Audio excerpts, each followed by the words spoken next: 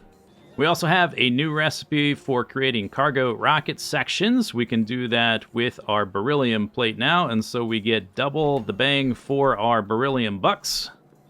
Update all those, and looks like it dumped some stuff onto me. I'll just plop it right back there. There you go. There you go. Unless I forgot something, I think that is all the recipes we have to update, all the things we need to do down here. We updated the beacons, we changed the recipes. Time to go back to space. And with the magic of editing, I've instantly loaded a cargo rocket silo full of stuff we're going to need in space. Just some random stuff, some odds and ends that we're going to need. Let's go ahead, jump in the rocket, let's get the heck out of here. 5, 4, 3, 2, 1, blast off.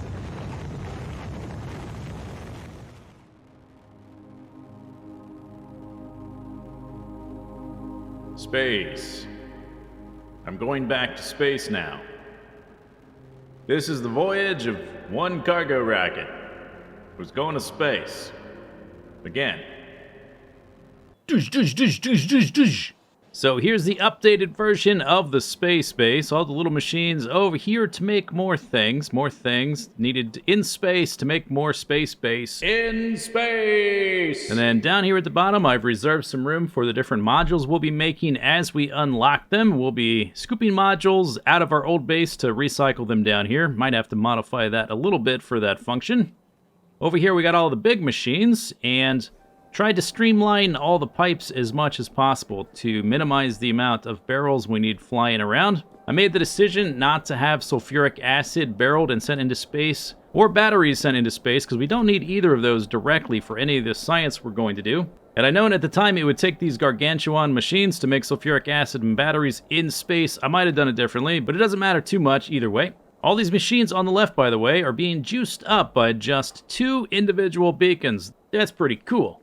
So anyway, now that the overall design is a little bit more settled, it's time to activate all the machines, give them recipes, give the requester chests requests, and activate all of the landing pads so we can receive shipments of goods. I've deactivated all the landing pads by giving them homonite, which is not going to be removed because, well, there's no filter telling it to get rid of the homonite. This is going to be my personal rocket I've reserved in case we get rid of this one up here in the corner.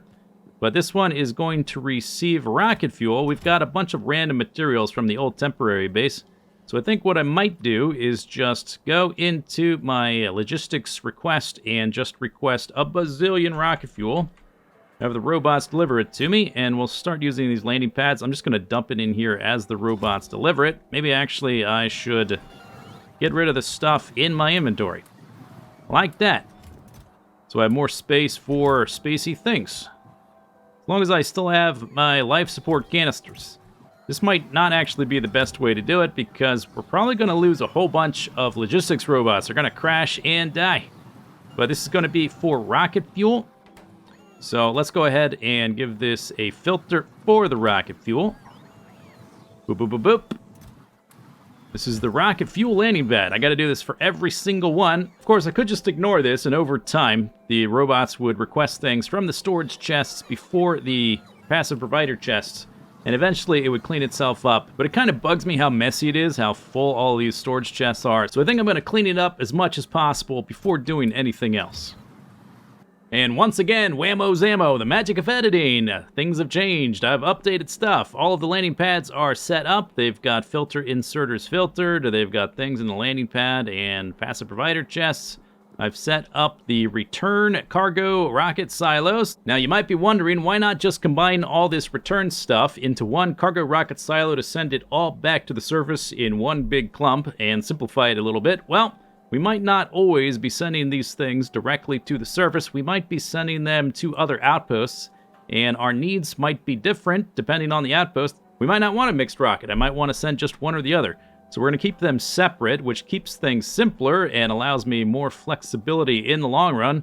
But it should be all set up, and all the landing pads are set up. I need to run around and scoop out the Holmanite stack so that when it does empty, it can accept a new rocket. These belts around the edges, by the way, are just placeholders until I can craft the actual path. So in addition to setting up all the landing pads, we've got to give these guys ingredients. And we can just shift right click, shift left click from one machine to one container to copy the recipe of the machine to the container. And the robots will do the rest. Down here where we're making the robots, this is the machine where we will make logistics robots. And since, well, bam, right there, you just heard it. One just crashed. We currently have 1,791. They're going to crash from time to time. So I set up an inserter here that is reading the logistics network contents, and when that has less than 1,500 logistics robots, it should add more directly into this roboport. I think that's the way it works. We'll find out once we drop below that number, and it's going to happen. We just had another crash. So basically, I just need to update all these requester chests until all the machines have made what they need to make, and eventually it'll quiet down a little bit around here, and we can work on something new.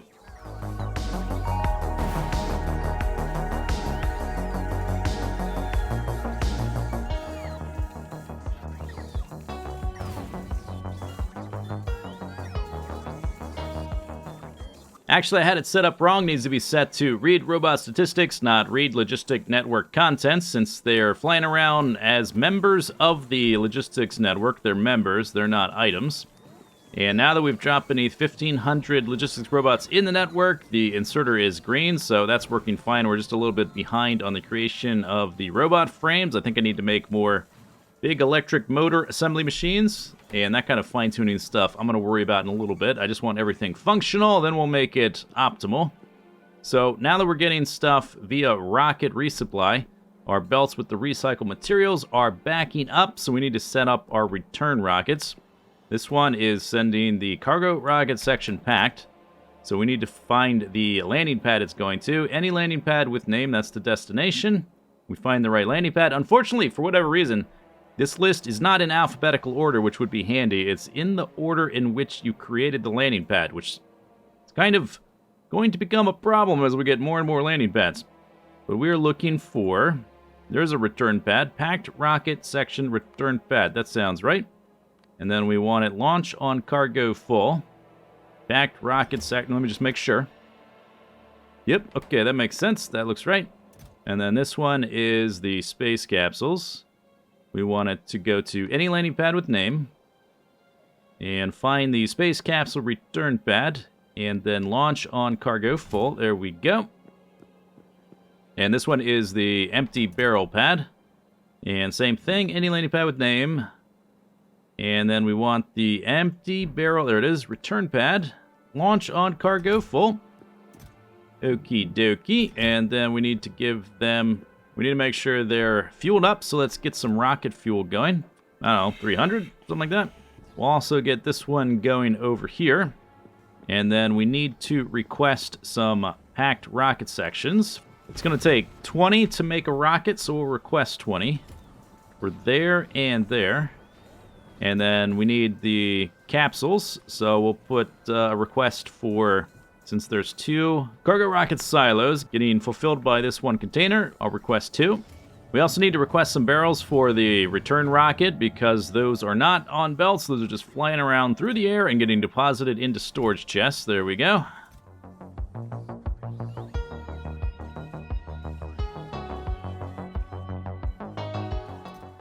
Oh, and there it goes. It's about to launch. We can watch it launch, and then we can go to the satellite view and watch it land down on the surface.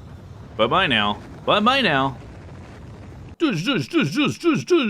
Yeah, that seems good. These are all going to active provider chests to put them back into the network. Make sure this is empty so we can always receive things.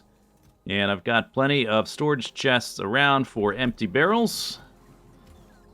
And so now we should be recycling them. As we empty them, we'll send them back down to get refilled, to get sent back up into space over and over, forever.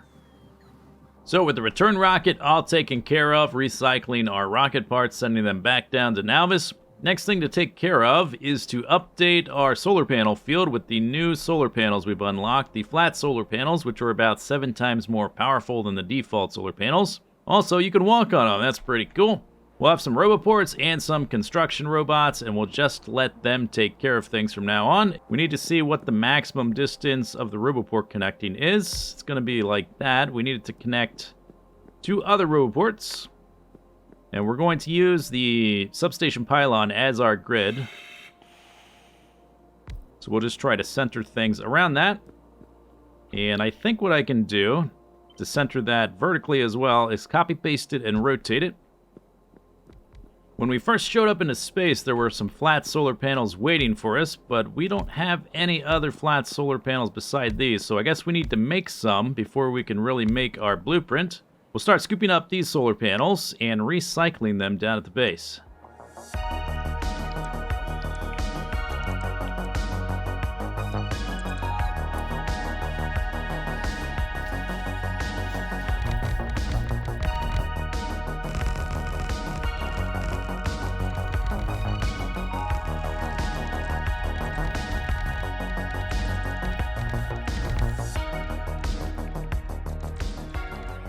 And I think that's a check mark. I made a blueprint, so now we can just stamp it down periodically and let the robots take care of the rest. So now that we've made the solar panel set up, the last thing that our space-based Nexus needs is a connection to a rail network. Thankfully, the rails in space exploration, the rails in space, as well as the pylons, don't need to be placed on the space platform. So it'll be easy to stretch in between different sections of the base, connect it up with the space rail. And like the rest of the base, we're going to use these pylons as our grid. So let me just grab these and copy paste it. Actually, these are the pylon substations. Let me swap them out for normal pylons. And then we'll just extend this a little bit. I don't have a blueprint book for space-based rail, but I'll probably make one before we go too much further. And I've been wondering, do we need platforms for the signals? No, it seems like we don't need platforms to place down space-based signals. That's very handy. That would have been a huge pain in the neck if we did. So even though I can fly around and carry a pretty decent amount, I'm probably going to want to load up some kind of build train.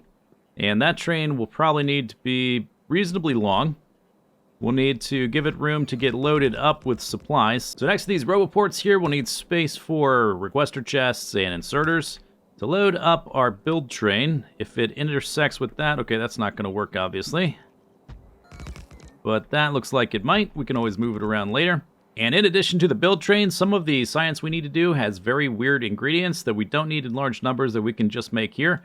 For instance, the impact shielding data requires a locomotive. So when we need random stuff like that, we will just make it here and send a train out to the science area. But before we do too much specific stuff with the rail stops here, we need to figure out the larger rail network ideas, and we need to build some basic stuff like thermofluid cooling and a big area to produce computer chips and things like that. And we're going to do that kind of stuff next episode. And with all this done, that means it's the end of this episode.